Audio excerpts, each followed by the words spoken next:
સુરતમાં ભૂતિયા ડિમોલિશનમાં કોર્પોરેશનના કબૂલનામા પછી હવે નવો સંગ્રામ ઉભો થયો। મહાનગરપાલિકાની કચેરી ખાતે અધિકારીઓની બેઠકમાં મીડિયાને નો એન્ટ્રી કરી દેવામાં આવ્યું। ડિમોલિશન મનપાએ કર્યું હોવાનો સ્વીકાર કરનાર આશિષ નાયક બેઠકમાં હાજર છે। આશિષ નાયક મીડિયા સમક્ષ ન આવતા મીડિયાએ અંદર જવાનો પ્રયાસ કર્યો। મીડિયાકર્મીઓએ અંદર ઘૂસવાનો પ્રયાસ કરતા માર્શલે ઝપાઝપી કરી। માર્શલને આગળ કરીને મનપા તંત્રએ મીડિયાને રોકવાનો પ્રયાસ કર્યો।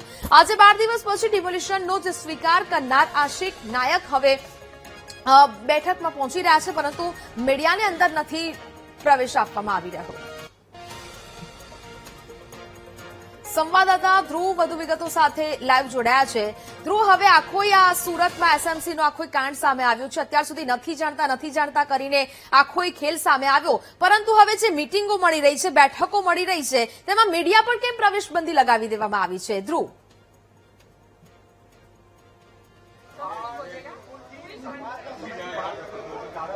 બિલકુલ જે રીતે કહી શકાય તો કે આખો આ જે ખેલ જે છે તે ભૂતિયા ડિમોલેશનને લઈને ચાલી રહ્યો હતો, અને હવે જ્યારે મીડિયા અહીં પહોંચી છે ત્યારે ચોક્કસથી તેમને રોકવાનો પણ પ્રયાસ કરવામાં આવ્યો। આજે આખો એક નવો વળાંક એ રીતે આવ્યો કે ડેપ્યુટી ઇજનેર, સેન્ટ્રલ ઝોનના ડેપ્યુટી વડા ઝોન જે છે તે આશિષ નાયક હાલ અહીં પહોંચી આવ્યા હતા, અને ત્યારે મીટિંગ હતી અને મીટિંગ વચ્ચે જ્યારે તેઓની સાથે વાત કરવાનો પ્રયાસ કરવામાં આવ્યો, તેમની સાથે જે રીતે એમને ઇન્ટરવ્યુ આપ્યું છે, જે રીતે એમનો વિડીયો વાયરલ થયો છે, એ ખરેખર ખૂબ જ વિરોધાભાસ ઉપયોગ કરે તે પ્રકારનું હતું। ત્યારે તેમની પાસે તેમની પ્રતિક્રિયા લેવા માટે જયારે પ્રયાસ કરવાનો આવી રહ્યો છે ત્યારે ચોક્કસથી તે સામે આવ્યા, માર્શલોને આગળ કરી દેવામાં આવ્યા હતા, અને તેને લઈને અત્યારે જે રીતે જોઈ શકાય છે, માર્શલોને આગળ કરીને માર્શલો સાથે તેઓને મીડિયાની ઝપાઝપી કરવામાં આવી હતી। હાલ સુરતના આ મ્યુનિસિપલ કમિશનર ઓફિસના બીજા માળના કોન્ફરન્સ રૂમ છે, ત્યાંના આ દ્રશ્ય છે, અને ત્યાં જે મીટિંગ ચાલી રહી હતી અને તે જ જગ્યાએ માર્શલો જે છે તે મીડિયાને આગળ રોકવાનો પ્રયત્ન કરાઈ રહ્યો છે। હવે જે રીતે ભૂતિયા ડિમોલેશન થયું ને હવે 12 દિવસ બાદ આ સત્તાવાર રીતે તેઓએ આ પોતાની ભૂમિકા સ્વીકારી છે। પોતે જ આ ભૂતિયા ડિમોલેશન નથી, પરંતુ આ એક માર્કિંગ અને આધારે કરવામાં આવેલી કાર્યવાહી છે, એ પ્રકારનું તેઓનું નિવેદન સામે આવ્યું છે। એટલું જ નહીં, પરંતુ તેમણે સ્પષ્ટ એવું કહ્યું કે 12 દિવસ લગી જે રીતે ભૂતિયા ડિમોલેશન અને સોશિયલ મીડિયા અને અધિકૃત મીડિયા દ્વારા જે વાત કરવામાં આવી રહી છે તે ભ્રામક છે, ગેરમાર્ગે દોરનારી છે, અને સુરત મહાનગરપાલિકાની ઇમેજ અને શાખને ખરડાવતી આખી ઇમેજ છે। ત્યારે આ બાબતે હવે જે આશિષ નાયક પાસે આ બાબતનો ખુલાસો લેવા માટે આવ્યા છે। 12 દિવસ સુધી તમે ક્યાં હતા, અને આખરે 12 દિવસ બાદ બાવો બોલ્યો છે, એટલે કે હવે તમે આવીને આ વાત કરી રહ્યા છો, તો કયા આધારે કરી રહ્યા છો? આ વાતની જયારે જાણકારી લેવા આવ્યા ત્યારે મીડિયાને અંદર પ્રવેશ નથી આપવામાં આવી રહ્યો, તેઓ મીડિયાની સામે પણ નથી આવી રહ્યા, અને માર્શલો જે રાખવામાં આવ્યા છે તે માર્શલોનો તેઓ વિરોધ પક્ષ જયારે વિરોધ કરતું હોય ખોટી રીતે, તેની માટે આખો આ ઉપયોગ કરવાનો હોય છે, એ માર્શલોને અત્યારે મીડિયા સામે ઉપયોગ કરવામાં આવી રહ્યો છે, અને અત્યારે કિલ્લેબંધી કરીને તેઓને ત્યાં જવા માટે રોકવામાં આવી રહ્યા છે। આ પ્રકારની કાર્યવાહી કામગીરી અત્યારે સુરત મહાનગર ખાતે અત્યારે જોવા મળી છે, અને તેના જ કારણે ભારે ઝપાઝપી માર્શલો સાથે મીડિયાની પણ થઈ હતી। જી બિલકુલથી ધ્રુવ વિગતો સાથે જોડાયા તે બદલ આપનો આભાર। એટલે કે હવે બંધ બાણે કંઈક તો અંદર રંધાઈ રહ્યું છે, જેને કારણે હવે આ બંધ બાણે આ લોકોને બેઠકો કરવી પડી રહી છે। આખરે સવાલ એ થઈ રહ્યો છે કે હવે આ ઢાંક પીછાડાનો ઢોંગ કેમ કરવામાં આવી રહ્યો છે? મીડિયા કર્મીઓને અંદર ઘૂસવાનો પ્રયાસ કરતા કેમ આ ઝપાઝપી કરવામાં આવી? માર્શલને આગળ કરીને મનપા તંત્રએ મીડિયાને રોકવાનો પ્રયાસ કર્યો છે। અત્યાર સુધી તો તંત્ર એ સ્વીકારવા માટે તૈયાર ન હતું કે અમે ડિમોલિશન કરાવ્યું છે, પરંતુ 12 દિવસે બાબો બોલ્યો અને ત્યારબાદ કહ્યું કે હા, અમે ડિમોલિશન કરાવ્યું છે, અને હવે આ તમામ બાબતે ઢાંક પીછાડાનો ઢોંગ કરવામાં આવી રહ્યો છે, અને હવે બંધ બાણે આ બેઠકો બોલાવવામાં આવી રહી છે। અત્યારે 12 દિવસ પછી જ્યારે આ સમગ્ર મામલાનો ખુલાસો કરવામાં આવ્યો એસએમસી દ્વારા, અને હવે જે બેઠક કરવામાં આવી રહી છે તે પણ બંધ બાણે મીડિયા કર્મીઓના પ્રવેશ પર પ્રવેશબંધી છે તે લગાવી દેવામાં આવી છે। એટલે કે મહાનગરપાલિકા કંઈક તો અંદરો અંદર કંઈક રાંધી રહી હોય તેવું આ ચિત્ર છે તે સ્પષ્ટ થઈ રહ્યું છે। આ સમગ્ર દ્રશ્યો તમારી ટીવી સ્ક્રીન પર ચાલતા કે જ્યાં મીડિયા કર્મીઓ પ્રવેશ કરવા માટે નહીં માંગ કરી રહ્યા છે, પરંતુ તેમને રોકવામાં આવી રહ્યા છે। આજે 12 દિવસ પછી ડિમોલિશનનો સ્વીકાર કરનાર આશિષ નાયક પણ આ બેઠકમાં હાજર હોવાનું સામે આવ્યું છે. સુરતમાં ભૂતિયા ડિમોલિશનમાં કોર્પોરેશનના કબૂલનામા પછી હવે નવો સંગ્રામ સર્જાયો છે. મહાનગરપાલિકાની કચેરીઓમાં અધિકારીઓની બેઠક મળી રહી છે, પરંતુ મીડિયાને નો એન્ટ્રી કહી દેવામાં આવ્યું છે. ડિમોલિશન મનપાએ કર્યું હોવાનો સ્વીકાર કરનારા આશિષ નાયક પણ તેમાં હાજર હોવાનું હાલ તો જોવા મળી રહ્યું છે, પરંતુ સવાલ એ થઈ રહ્યો છે કે આખરે હવે આ અધિકારીઓને બંધ બારણે કેમ બેઠકો કરવી પડી રહી છે? કેમ મીડિયા પર નો એન્ટ્રીનો પ્રવેશ તેમને કેમ નથી કરવામાં આવી રહ્યો? કેમ હવે ઢાંક પીછાડાનો જે ઢોંગ છે તે કરવામાં આવી રહ્યો છે? અત્યાર સુધી એવું કહેવામાં આવતું હતું કે મીડિયા દ્વારા સતત સવાલોના ઘેરા, સતત સવાલો પૂછવામાં આવી રહ્યા હતા, તેને કારણે અમારા અધિકારીઓ પર માનસિક તણાવભરી સ્થિતિ ઉભી થઈ રહી છે. પરંતુ 12 દિવસે આખો આ મામલો સામે આવ્યો છે અને આખરે તંત્રએ સ્વીકારવું જ પડ્યું છે કે આ ડિમોલિશન અમે જ કરાવ્યું છે. પરંતુ સવાલ એ થઈ રહ્યો છે કે કોના લાભ ખાતર આ ડિમોલિશન છે તે કરવામાં આવ્યું, અને ત્યારબાદ અત્યાર સુધી કેમ એસએમસીના અધિકારીઓ સ્વીકાર્યું નહીં કે આ ડિમોલિશન અમે જ કરાવ્યું છે? પોલીસ પ્રોટેક્શન છે તે પણ અમે જ માંગ્યું હતું, તો પછી 12 દિવસ કેમ લાગ્યા આ વાતને સ્વીકારતા? સંવાદદાતા ધ્રુવ ફોન લાઈન પર જોડાયા છે. ધ્રુવ, હવે આખરે અંદર કંઈક તો રંધાઈ રહ્યું છે, કારણ કે હવે બંધ બારણે બેઠકો અધિકારીઓને કરવી પડી રહી છે. ધ્રુવ, બિલકુલ અધિકારીઓની બંધ બારણે બેઠક થઈ જાય છે. 12 દિવસ બાદ બાવો બોલતો હોય તેમ અત્યારે હવે તેઓ પોતાની જાતે આખી જવાબદારી સ્વીકારી લે છે. આશિષ નાયકનો એક વિડીયો જે છે, ડેપ્યુટી સેન્ટ્રલ ઝોનના વડા જે છે તેનો એક વિડીયો આજે એ લોકો પ્રસારિત કરે છે અને સોશિયલ મીડિયા થકી તમામ લોકોને આપવામાં આવે છે, તમામ મીડિયાઓને તેઓ પ્રસારિત કરીને આપવામાં આવે છે. અને તેમાં સ્પષ્ટપણે એવું જણાવવામાં આવે છે કે આ કોઈ ભૂતિયા ડિમોલેશન નથી, પરંતુ આ જે છે તે ડિમાર્કિંગના આધારે કરવામાં આવેલી કામગીરી છે, સત્તાવાર રીતે કરવામાં આવેલી કામગીરી છે. અને અત્યાર સુધી જે પણ ચાલ્યું છે એ સોશિયલ મીડિયા અને બિનઅધિકૃત જે મીડિયા છે તેમાં ખોટી ભ્રામક માહિતી જ ફેલાવવાનો પ્રયાસ કરાયો છે. સમાચાર માધ્યમોમાં ભ્રામક માહિતી ફેલાવવાનો પ્રયાસ છે અને સુરત મહાનગરપાલિકાની ઇમેજને ખરડાવવાનો પ્રયાસ કરાયો છે.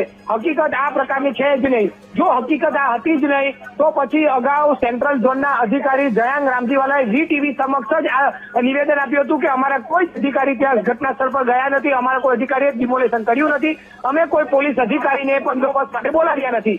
હવે મોટી વાત એ છે કે એક અધિકારી, એક સેન્ટ્રલ ઝોનના અધિકારી જે વડા છે તે આશિષ નાયક તે એવું કહી રહ્યા છે કે અમે પોલીસ બંદોબસ્ત પણ માંગ્યો હતો, અહીં કોઈ પણ પ્રકારની અનિચ્છનીય ઘટના ન બને તેની લઈને અમે પોલીસ બંદોબસ્ત માંગ્યો હતો અને ડિમાર્કિંગ કરવાની આખી અમારી પ્રોસેસ ચાલી રહી હતી, એ આધારે આખી કાર્યવાહી કરાઈ છે. આ કોઈ જ પ્રકારે ભૂતિયા ડિમોલેશન નથી એવું સ્પષ્ટ કહ્યું હતું. ત્યારે આ જ બાબતે જયારે આશિષ નાયકનો જે વિડીયો સામે આવી રહ્યો છે, વાયરલ થયો છે, એની પ્રતિક્રિયા લેવા માટે જયારે અહીંયા પહોંચ્યા ત્યારે માર્શલોને આગળ કરી દીધા, માર્શલોને મીડિયા રોક્યા અને તેની બિલકુલ ધ્રુવ, વિગતો સાથે જોડાયા તે બદલ આભાર.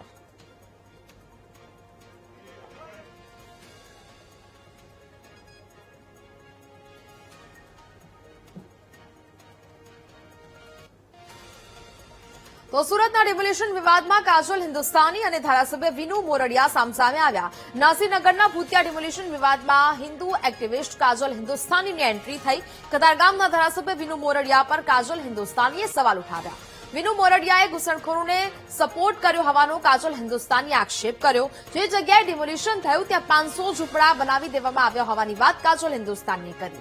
ભાજપે વિનુ મોરડિયા સામે કાર્યવાહી કરવાની જરૂર છે. સરકારી અધિકારીઓ સામે કાર્યવાહી કરવાની વિનુ મોરડિયાએ માંગ કરી હોવાની વાત કાજલ હિન્દુસ્તાનીએ કરી. કાજલ હિન્દુસ્તાનીના આક્ષેપ પર ધારાસભ્ય વિનુ મોરડિયાએ વળતો પ્રહાર કર્યો છે. મારે કોઈ વ્યક્તિ કે કોમ સાથે કોઈ લેવા દેવા નથી. કાયદો હાથમાં લેનારા સામે મેં અવાજ ઉઠાવ્યો છે. મેં કોઈ ઘૂસણખોરને સપોર્ટ કર્યો જ નથી. કાજલ હિન્દુસ્તાનીને કોઈએ ખોટું બ્રીફ કરાવ્યું છે. અવૈધ બાંધકામ ઉપર સરકારી બુલડોઝર ચલે છે તો જિહાદીઓના સપોર્ટમાં કેમ વિનોદભાઈ આવ્યા? તો હું તો હિન્દુ હ્યુમન રાઇટ્સ એક્ટિવિસ્ટ છું, એટલે જિહાદીઓના સદૈવ ખિલાફ જ રહું છું, ખુલીને કામ કરું છું. તો કતારગામ જે 100% હિન્દુ એરિયા છે, અહીંયા જિહાદીઓ આવી જ કેવી રીતે લીયા? આવી રીતના અવૈધ બાંધકામ બનાવી કેવી રીતના લીધું? અને ત્યાં કેટલા પણ લોરી વાળા ને શાકભાજી વાળા જે છે એ બાંગ્લાદેશી છે, જે કતારગામમાં લોરી નાખીને બેઠે છે. તો એની બી ઘણીવાર કમ્પ્લેન કરી, પણ એમના જ મત વિસ્તારમાં એમને સંરક્ષણ આપવામાં આવે છે જિહાદીઓને ને અવૈધ ઘુસપેઠિયાઓને. તો જનતા છે એ તો પ્રશ્ન તો કરવાની. એમને જ્યાં સરકારી અધિકારીઓ મોરલ બુસ્ટઅપ કરવું જોઈએ, અહીંયા એમનું મોરલ ડાઉન કરે ને એ સામે એમ કે છે કે એસએમસી ના અધિકારીઓ ઉપર કેસ કરો, એ પોલીસવાળા ઉપર કેસ કરો. એટલે આ તો સરકારી કામગીરીના વિરોધમાં ગયા. જવાબ આપ્યા છે અને મારા મંતવ્ય મેં રજૂ કર્યા છે. એમાં તો શું કોઈને એવું તેલ રડાઈ ગયું કે આને આમ કર્યું તેમ કર્યું, જેહાદીઓ, એનો જે પ્રશ્ન જેહાદીઓને તમે મને, હવે આ બધા જેહાદીઓ છે તો જેહાદીઓ નહીં રહેવા પડે. જેહાદીઓ હોય તો એને અહીંથી મોકલી દેવા પડે બાંગ્લાદેશ. જે જેહાદીઓ હોય, એટલે જે બાંગ્લાદેશ ઘૂસપેટિયા હોય, એમને કીધું ઘૂસપેટિયાને તમે આવું કરો છો. ઘૂસપેટિયા હોય એને રહેવા જ ન દેવા જોઈએ. અને એ તો હું જ એની રજૂઆત તો હું જ કરું છું. અને અમારી આગળની સંકલનની કમિશનરની મિટિંગમાં અમે પૂછેલી માહિતીઓ છે અને એમાંથી પોલીસે કામગીરી પણ કરી છે અહીંથી ઘૂસપેટિયાને કાઢવાની. હજી આવી રીતે ચાલી છે. હવે એ તો એમ કે ભાઈ આના કેમ, આનો કેમ છે, પણ એને કોઈ કાંઈક કીધું છે. અને એક હિન્દુત્વના મુદ્દા પર કોઈ પ્રશ્ન મને કરે તો મને લાગે છે કે અમે અમારી જુવાની આમાં અમે ખતમ કરી છે. અહીંયા આ લડત માટે એમ જ કરી છે. પણ ઠીક છે, બેનનો મને નથી કોઈ વાંક લાગતો, પણ એમને જે લોકોએ બ્રીફ કર્યું છે અને એ બ્રીફ કરવાવાળાને કંઈક મારી હારે તકલીફ છે એટલે આવું કહેતા હોય એવું લાગે છે. તો જે પ્રકારે સુરતમાં ભૂતિયા ડિમોલિશનમાં કોર્પોરેશનના કબૂલનામા પછી હવે આ નવો સંગ્રામ કે જ્યાં બેઠક ચાલી રહી છે બંધ બારણે, મીડિયા કર્મીઓને પ્રવેશ નથી આપવામાં આવી રહ્યો અને જેને કારણે હવે માર્શલ સાથે ઝપાઝપીના દ્રશ્યો છે તે સામે આવ્યા. આખરે બંધ બારણે એવું તો શું રંધાઈ રહ્યું છે કે જ્યાં મીડિયા કર્મચારીઓને પ્રવેશ નથી આપવામાં આવી રહ્યો? સંવાદદાતા, તો જે પ્રકારે હાલ આ સમગ્ર મામલો સામે આવી રહ્યો છે, મીડિયા કર્મીઓને રોકવાનો પ્રયાસ કરવામાં આવી રહ્યો છે. આશિષ નાયક પણ મીડિયા સામે બોલવા તૈયાર નથી અને જેને જ કારણે હવે આ સમગ્ર મામલે છે તે ચર્ચાઓ ફરી જાગી છે. સંવાદદાતા ધ્રુવ વધુ વિગતો સાથે લાઈવ જોડાયા છે. ધ્રુવ, બંધ બારણે બેઠક મળી રહી છે, અધિકારીઓ હજી ફરીથી બોલવા તૈયાર નથી, એટલે કે હજી પણ આખરે 12 દિવસે બાવો બોલ્યો છે છતાં પણ હજી એ નથી કહેવું કે કોના લાભ ખાતર આ ડિમોલિશન કરાવી દેવામાં આવ્યું. હજી કંઈક તો અંદર રંધાઈ રહ્યું છે. ધ્રુવ, બિલકુલ, અત્યારે જે આજે એક સુરત મહાનગરપાલિકાના અધિકૃત વ્યક્તિનું અને એસએમસીના અધિકૃત વ્યક્તિ કહી શકાય એવા આશિષ નાયકનું નિવેદન આવ્યું છે, પણ એ નિવેદન ખૂબ જ પ્રશ્નો ઉભા કરનારું છે.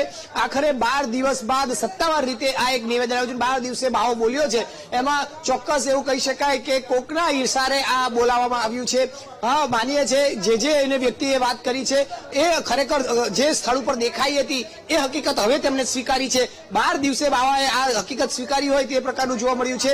હવે 12 દિવસ પછી એમણે પણ સ્વીકાર્યું છે કે ત્યાં અધિકારીઓ આજે ભૂતિયા ડિમોલેશન છે જે સતત મીડિયા ચલાવી રહ્યું હતું 12 દિવસથી કે ભૂતિયા ડિમોલેશન કોણ કરી ગયું અને આખરે એમણે એવું સ્વીકાર્યું છે કે આ ભૂતિયા ડિમોલેશન નથી.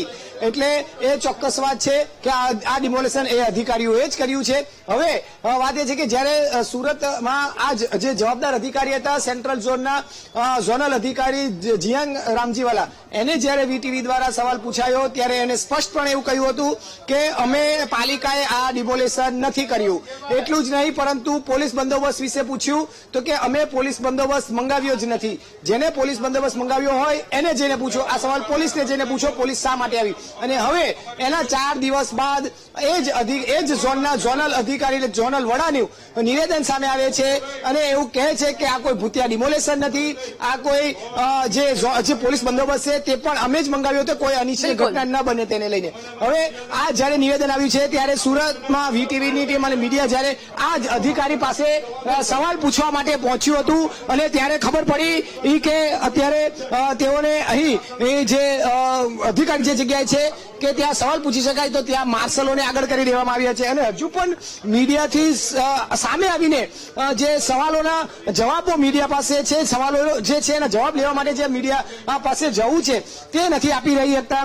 એ લોકોએ એટલે કે અધિકારીએ પોતાની રીતે એક વિડીયો જેટલું એમને કહેવું છે એ પ્રકારનો જ વિડીયો બનાવીને પ્રસારિત કરી દેવામાં આવ્યો છે. પરંતુ હજુ ઘણા એવા સવાલો ઉપસ્થિત થાય છે કે જેને કારણે આ આખું ડિમોલેશન જે છે તે શંકાના ઘેરામાં આવ્યું છે. એટલી વાત તો ચોક્કસ થઈ ગઈ કે આ અધિકારીઓએ ત્યાં હતા અને પોલીસનો પણ દુરુપયોગ કર્યો છે. પોલીસની ઉચ્ચ શાખાનો એસઓજી સહિતની ટીમનો તેઓએ દુરુપયોગ કરીને આખું ડિમોલેશન કરાવ્યું છે. હવે ખુદ એ લોકો જ કહી રહ્યા છે એસએમસી કે આ ડિમોલેશન અમે કરાવ્યું, ડિમોલેશન ભૂતિયા નથી. ત્યારે પોલીસનો દુરુપયોગ ચોક્કસથી અધિકારીઓએ કર્યો છે અને હાલ હવે જયારે તેનો જવાબ લેવા માટે જયારે અહીં પહોંચી આવ્યા છે તેઓની અત્યારે એક બંધ બારણે મિટિંગ ચાલી રહી હતી. મિટિંગ પૂર્ણ થઈ ગઈ અને એક અધિકારીઓ એટલે એવું કહી શકાય કે હવે બંધ બારણે ક્યાંક ને ક્યાંક આ મિટિંગ ચાલી રહી છે અને અંદર કંઈક મોટું રંધાઈ રહ્યું છે. ધ્રુવ અમારી સાથે જોડાયા વિગતો સાથે તે બદલ આપનો ખૂબ ખૂબ આભાર.